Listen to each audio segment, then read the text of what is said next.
오늘 본문 말씀 31절로 33절에 따르면 인자가 자기 영광으로 모든 천사와 함께 올 때에 자기 영광의 보좌에 앉으리니 모든 민족이 그 앞에 모으고 각각 구분하기를 목자가 양과 염소를 구분하는 것 같이 하여 양은 그 오른편에 염소는 왼편에 두리라 하고 예수님이 말씀하십니다. 그리고 양에 속한 자들에게 내 아버지께 복받을 자들이여 나와 창세로부터 너희를 위하여 예비된 나라를 상속받으라 하고 양들을 위로하십니다. 그리고 이어서 예수님은 염소에 속한 자들에게 저주를 받은 자들아 나를 떠나 마귀와 그 사자들을 위하여 예비된 영원한 불에 들어가라 하고 경고하십니다. 우리는 일반적으로 오늘 본문 인자가 자기 영광으로 모든 천사와 함께 올 때에 자기 영광의 보좌와 앉으리니 라는 구절을 전제로 이는 최후의 심판에 관한 예수님의 엄중한 예고로 받아들이곤 합니다. 우리 기독교는 전통적으로 이 최후의 심판에 관한 내용을 예수님을 그리스도로 믿는 자와 믿지 않는 자를 구분하고 그에 따른 결과가 어떠할 것인지에 대한 예수님의 예언으로 받아들여 왔습니다. 그런데 요즘 우리 기도 모임 중에 있는 소위 착한 염소들, 영어로는 good goats라고 그러죠. 이것이 번역본으로는 어떻게 제목이 나왔냐면 우리의 하나님 이미지 치유하기라는 책으로 발간되었습니다. 이 책에 따르면 하나님은 그처럼 무지막지한 분 혹은 보복하시는 하나님이 아니시라고 주장하고 있습니다. 즉, 그 책에 소개되는 구속적 친밀함의 저자 딕 웨슬리의 기술에 따르면 하나님이 세상을 창조하시고 아담과 하와가 범죄하였는데 이에 하나님은 매우 화가 나셨고 만년 동안 토라져서 천국의 문을 닫아버리시고 그 악당들을 내쫓으셨다는 것입니다. 그리고 성자 그리스도께서 아버지의 그 분노를 누그러뜨리기 위해서 우리 인간 중 한 사람이 되셔서 성부 하나님을 사랑할 수밖에 없게 하도록 십자가를 지시기로 하셨다는 것입니다. 그래서 성부 하나님께서 성자 그리스도의 이 계획을 승인하셔서 결국 하나님을 사랑하는 자들에게는 복음이 되고 그렇지 않은 자들은 결국 지옥으로 보내질 것이다. 이러한 논리인 것입니다. 오늘 여러분은 이 신학적 논리에 대해서 어떻게 받아들이고 생각하고 계십니까? 우리가 오늘 접하고 있는 본문 역시 예수님의 말씀을 통해 이러한 논리를 확증하는 것만 같습니다. 본문에 따르면 예수님이 영광의 보좌에 앉으셔서 모든 민족을 당신 앞에 모으시고 각각 양과 염소로 구분하여 양은 그 오른편에 염소는 왼편에 둘 것이라고 합니다. 그리고 그때에 오른편에 있는 자들에게는 내 아버지께 복을 받은 자들이여 나와 창세로부터 너희를 위하여 예비된 나라를 상속받으라 라고 선포하실 것이라고 말씀하십니다. 그리고 이어서 설명하십니다. 내가 줄일 때 너희가 먹을 것을 주었고 목마를 때 마시게 하였고 나그네 되었을 때 영접하였고 헐벗었을 때 옷을 입혔고 병들었을 때 돌아보았고 옥에 갇혔을 때 와서 보았느니라. 그러자 의인들이 질문합니다. 주여, 우리가 어느 때에 주께서 줄이신 것을 보고 음식을 대접하였으며 목마르신 것을 보고 마시게 하였나이까? 어느 때에 나그네 되신 것을 보고 영접하였으며 헐벗으신 것을 보고 옷 입혔나이까? 어느 때에 병드신 것이나 옥에 갇히신 것을 보고 가서 배웠나이까? 이에 임금 되신 인자가 답변합니다. 내가 진실로 너희에게 이르노니 너희가 여기 내 형제 중 지극히 작은 자 하나에게 한 것이 곧 내게 한 것이니라. 그래서 내 형제 중, 여기 내 형제 중 지극히 작은 자라고 얘기하고 계십니다. 이제 또 왼편에 있는 자들에게 말씀하십니다. 저주를 받은 자들아, 나를 떠나 마귀와 그 사자들을 위하여 예비된 영원한 불에 들어가라. 내가 줄일 때 너희가 먹을 것을 주지 아니하였고, 목마를 때 마시지 아니하였고, 나그네 되었을 때에 영접하지 아니하였고, 헐벗었을 때 옷 입히지 아니하였고, 병들었을 때와 옥에 갇혔을 때 돌보지 아니하였느니라. 그러자 그들도 임금님께 질문합니다. 주여, 우리가 어느 때에 줄이신 것이나 목마르신 것이나 나그네 되신 것이나 헐벗으신 것이나 병드신 것이나 옥에 갇히신 것을 보고 공양하지 아니하더이까. 이에 임금 대신 인자가 답변합니다. 내가 진실로 너희에게 이르노니 이 작은 자, 그렇죠. 아까 형제, 이 작은 자의 하나에게 하지 아니한 것이 곧 내게 하지 아니한 것이니라. 그들은 영벌에, 의인들은 영생에 들어가리라. 어떻습니까? 오늘 여러분은 어느 부류에 속해 있다고 느끼십니까? 저는 첫 번째 부류에 해당하는 선행을 했다고 생각할 때에는 내가 양에 속해 있구나 라고 느끼며 안도하곤 했던 것 같습니다. 하지만 두 번째 부류에 해당하는 악행이나 불성실한 부분을 읽을 때에는 그때마다 늘 마음이 편치 않았던 것 같습니다. 그래서 저는 분명히 지극히 작은 자 하나에게 행하지 못한 때가 무척이나 많았기 때문입니다. 그래서 이 착한 염소들이라는 책의 저자는 어느 날 은퇴하신 간호사들을 이렇게 모임에서 세미나에서 이런 이제 강의를 했겠죠. 그 강의의 주제가 뭐냐면 하나님은 징벌과 보복의 하나님이 아니라 치유와 사랑의 하나님이시다라고 주장했습니다. 그러자 그 간호사 모임 중 한 분으로부터 방금 말씀드린 양과 염소에 관한 질문을 받습니다. 이렇게 그 간호사가 한 분이 질문합니다. 하지만 성경에 나온 양과 염소 이야기는 어떻게 된 것입니까? 그렇죠. 성경에 나오는 양과 염소는 심판의 그리스도인데 보니까 어때요? 지금 우리에게 강의를 하고 있는 당신들은 그런 징벌과 보복의 하나님이 아니라 치유와 사랑의 하나님이라고 하시는데 앞뒤가 맞지 않고 있지 않습니까? 이런 질문이죠. 그러자 그 책의 저자인 그 데니스가 그 자리에 있는 청중들에게 질문합니다.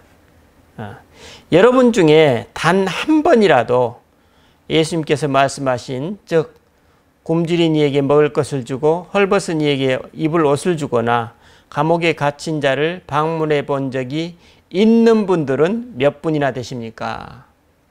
그러자 어떻습니까? 모든 간호사들이 손을 들었던 것입니다. 그러자 이 데니스가 말합니다. 정말 좋습니다. 여러분은 모두 양들입니다. 이렇게 답변합니다. 그리고 그가 다시 질문합니다. 여러분 중 단 한 번이라도 굶주린 이를 모른 채 하거나 헐벗은 이에게 옷을 입혀주지 않았거나 감옥에 갇힌 자를 방문해 보지 않은 적이 있는 분들은 몇 분이나 되십니까? 그러자 그분들의 반응이 어떠했을까요? 그렇습니다. 그 자리에 분들이 천천히 한 분 한 분 손을 들기 시작했고 결국 모든 분들이 손을 들게 되었던 것입니다. 그러자 데니스가 말합니다. 저런 안 됐군요. 여러분 모두는 염소들입니다. 그러자 그 자리에 어떻습니까? 모든 간호사들이 아마 당혹해하는 표정을 지었겠죠. 그러던 중 매우 연로하신 어느 간호사분이 갑자기 손을 들었습니다. 그리고 불쑥 말했습니다. 알겠다. 우리 모두는 착한 염소들이야. 아마도 그 자리에 모든 사람들은 순간 직관적으로 뭔가 알 수 없는 해방감을 느꼈을 것입니다. 그 연로한 간호사는 천국과 지옥에 대한 언어가 문자적인 의미가 아니라 상징적인 언어라는 것을 이해한 것입니다. 다시 말하면 천국과 지옥이라는 용어는 어떤 물리적, 지리적 영역의 장소가 아니라 내적 실제, 리얼리티죠. 내적 리얼리티나 혹은 뭐예요? 존재의 상태, state of being이라는 상징적 언어라는 주장입니다. 좀 전에 저런 안 됐군요. 여러분은 모두 염소입니다. 라는 이야기를 듣고 순간 알겠다. 우리 모두 착한 염소들이야. 라고 기막힌 반응을 보였던 그 간호사분은 어떻게 그런 응답을 할 수 있게 되었을까요? 제가 느끼기에 그분은 그런 응답을 할 수 있을 만큼의 자유롭고 유연하며 유머와 기지가 넘치고 사랑이 많으신 예수님을 경험한 것입니다. 그리고 무엇보다도 그분은 염소를 사랑하신 그리스도를 만난 것입니다. 지금도 중동 지역에서는 양과 염소가 함께 같이 풀을 뜯고 있는데 양보다 기온차에 민감한 약한 염소를 따뜻하게 해주기 위해서 밤에는 염소를 따로 두고 돌봐야 한다고 합니다. 우리가 알고 있듯이 양과 염소는 색깔이 비슷하고 크기도 비슷비슷해서 털을 제외하면 구분하기가 쉽지 않지만 한 가지 확실한 차이점이 있다면 양의 꼬리는 아래로 향해 있고 염소의 꼬리는 위로 향해 있다는 점입니다. 어쩌면 이는 그들의 상징성을 대변하고 있는 것만 같습니다. 우리는 오늘 본문의 양과 염소를 크게 두 가지 차원에서 생각해 볼 수 있습니다. 하나는 우리가 살아가고 있는 이 인간 공동체에서 그리스도를 믿는 신앙인들과 그렇지 않은 비신앙인들이 이 땅에 함께 섞여서 살아가고 있다는 점이고, 또 다른 차원에서는 좀 전에 그 연로한 간호사가 고백한 것처럼 우리 안에 양과 염소가 함께 공존하고 있다는 사실입니다. 우리가 조금만 진지하게 내 안의 내적 리얼리티에 민감해진다면 우리는 내가 사랑받지 못하고 소외감을 느낄 때, 혹은 어떤 수치심에 압도되었을 때, 혹은 깊은 중독에 빠져서 무력감에 빠져 있을 때, 바로 그때가 지옥에 있다는 것이 무엇인지 깨닫게 됩니다.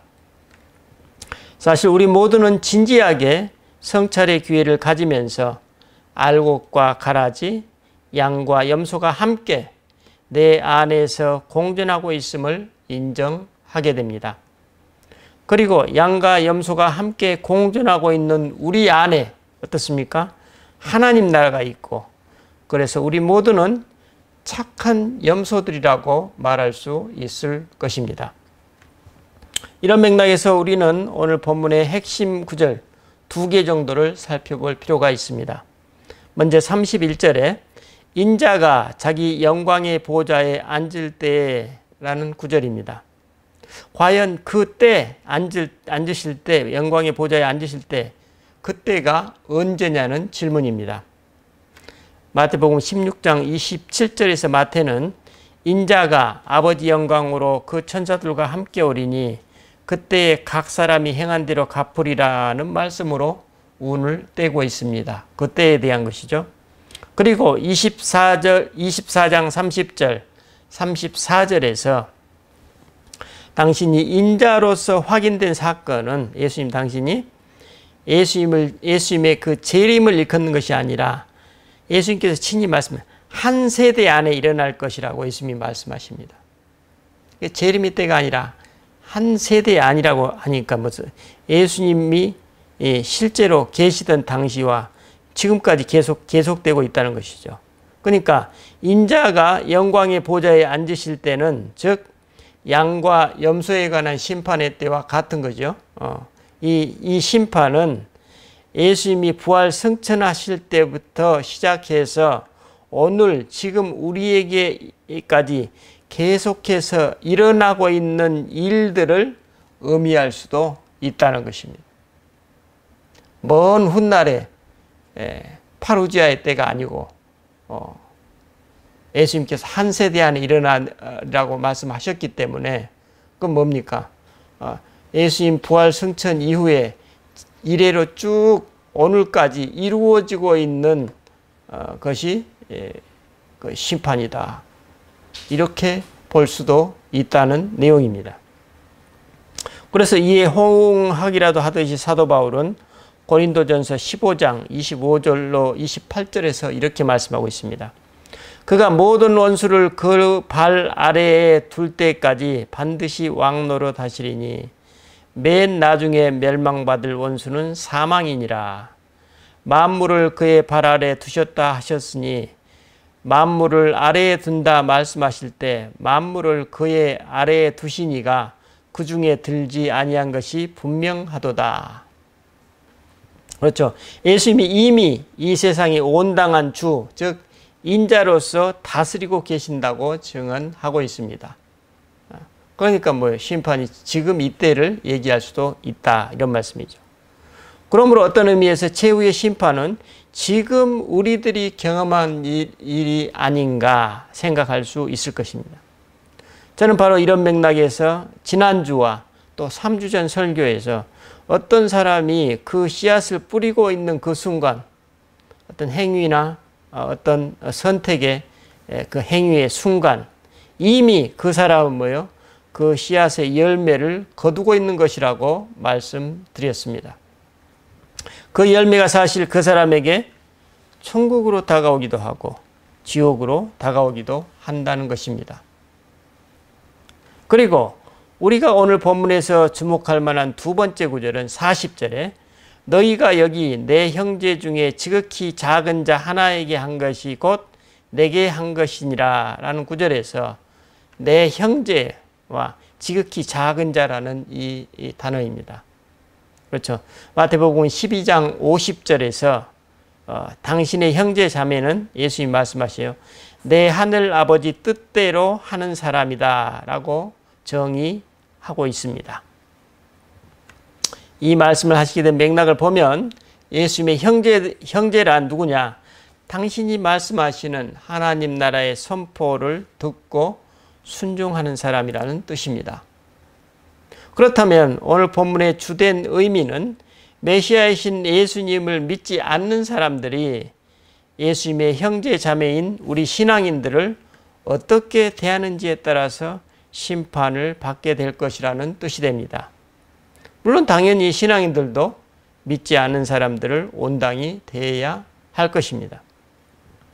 그러므로 오늘 본문을 예수님이 당신의 백성, 특히 자칭 지도자라는 사람들이 하나님의 백성답게 살지 못했음을 비판하시면서 인자가 높임을 받게 될 때의 심판이라는 맥락에서 이 글을 이해한다면 예수님 말씀의 요지가 더 선명해지리라고 생각합니다. 그것은 오늘 우리 신앙인들에게도 하나님의 백성답게 살고 있느냐, 그렇지 않느냐의 문제로 귀결된다는 점입니다.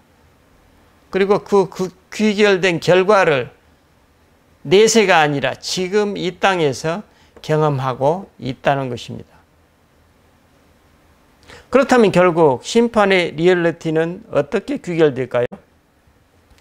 우리는 이 질문에 대한 해결의 실마리를 누가복음 16장에 나오는 부자와 나사로의 이야기에서 찾을 수 있습니다. 예수님은 제자들에게 부자와 나사로 애화를 이야기하시면서 아브라함의 입술을 빌어서 말씀하십니다. 너희와 우리 사이에 큰 구렁텅이가 놓여 있어 여기서 너희에게 건너가고자 하되 갈 수 없고 거기서 우리에게 건너올 수도 없게 하였느니라. 어떤 의미입니까? 부자와 나사로를 가르는 기준은 다른 외부에 있는 것이 아니고 이미 바로 그 사람의 존재 상태 그 자체라는 것입니다. 그 사람은 그의 존재 상태에서 비롯된 내외적 삶의 리얼리티, 즉 천국과 혹은 지옥을 경험하고 있는 것입니다. 좀 전에 이웃들에 대한 간호사들의 반응에서 말씀드린 대로 천국과 지옥이라는 용어는 어떤 물리적, 지리적 장소가 아니라 우리 각자의 내적 실제, 리얼리티 혹은 존재의 상태에 대한 상징적 의미를 나타낸다는 것입니다. 이러한 우리들의 실상을 예수님은 지옥에 있는 그 부자와 아브라함의 입술을 빌어 말씀하십니다. 먼저 그 부자가 아브라함에 이렇게 간청하죠. 그러면 아버지여, 구하노니 나사로를 내 아버지 집에 보내소서. 내 형제 5이 있으니 그들에게 증언하게 하여 그들로 이 고통받는 곳에 오지 않게 하소서. 그러자 아브라함이 응답합니다. 그들에게 모세와 선지자들이 있으니 그들에게 들을지니라. 이에 부자가 주장합니다. 그렇지 아니하니이다. 아버지 아브라함이요. 만일 죽은 자에게서 그들에게 가는 자가 있으면 회개하리이다. 그러자 아브라함이 답변합니다. 모세와 선지자들에게 듣지 아니하면 비록 죽은 자 가운데서 살아나는 자가 있을지라도 고난을 받지 아니하리라. 어떤 의미입니까? 그 사람의 영적 상태가 그렇다면 그 상태 자체가 그 사람이 살아가고 있는 삶의 리얼리티라는 것입니다. 그걸 뭐 어디서 가져오고 빼나가고 이런 게 아니라는 개념입니다. 누가 도와주고 어쩌고 그렇게 할 수 있는 것이 아니라는 얘기입니다. 그렇죠. 그건 참으로 진리입니다. 그 사람이 그렇게 경험하고 있는 실상을 외부에서 바꿔줄 수 없다는 것입니다. 정리하자면 그 사람이 경험하고 있는 심판은 그 사람 자신에 의한 심판이라는 것입니다. 그러므로 그 사람이 경험하고 있는 심판에서 자유로워지려면 그 사람 자체가 바뀌어야 합니다. 누가 가서 얘기해 준다고 이미 이 얘기는 뭐예요? 이미 전달했다는 것이죠. 아브라함이 말씀한 내용은 뭐예요? 모세가 그 말씀을 듣지 않으면 이미 뭐예요? 그 사람이 이미 정해져 있다는 것입니다. 누가 뭐 여기서 살아서 또 간다고 그래서 그렇게 되는 것이 아니라고 말씀하십니다. 실제로 그랬습니까? 안 그랬습니까? 예수님이 부활하셔서 나타나셔서 그 복음을 전해줘도 어떻습니까? 사람들이 듣습니까? 안 듣습니까? 안 듣는 사람은 안 듣는다는 것입니다. 그렇죠?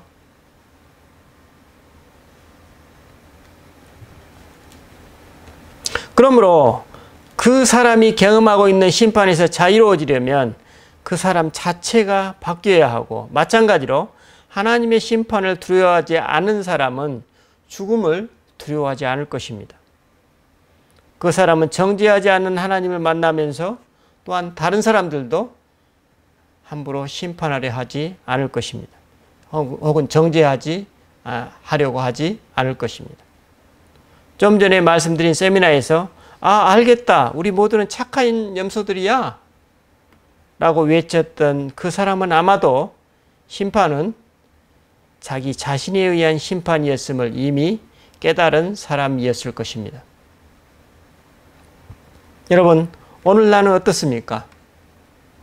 어쩌면 우리의 영적 여정은 바로 이러한 자기 심판의 영역들, 우리 신앙적인 용어로 죄라고 얘기하죠. 그 영역들을 그리스도와 함께 하나씩 하나씩 풀어가는 과정이 아닌가 우리 생각해 보게 됩니다. 한 주간 동안 한번 잘 성찰해 보시면서 더 자유롭고 더 개방적이고 더 관대한 우리들이 되었으면 좋겠습니다. 기도하십시다. 주님, 우리는 오늘 천국과 지옥의 실상에 대해서 잠시 생각해 보았습니다.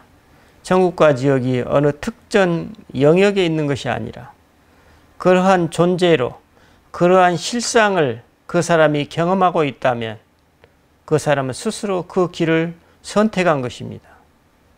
우리는 순간순간의 선택을 통해 그 선택에 대한 심판을 받고 있습니다. 주님, 우리가 늘 그리스도의 현존에 내 자신을 개방하여서 그러한 우리들의 실상에 눈뜨게 하시고 그 실상으로부터 자유롭게 하옵소서. 우리 주 예수 그리스도 이름으로 기도드립니다. 아멘.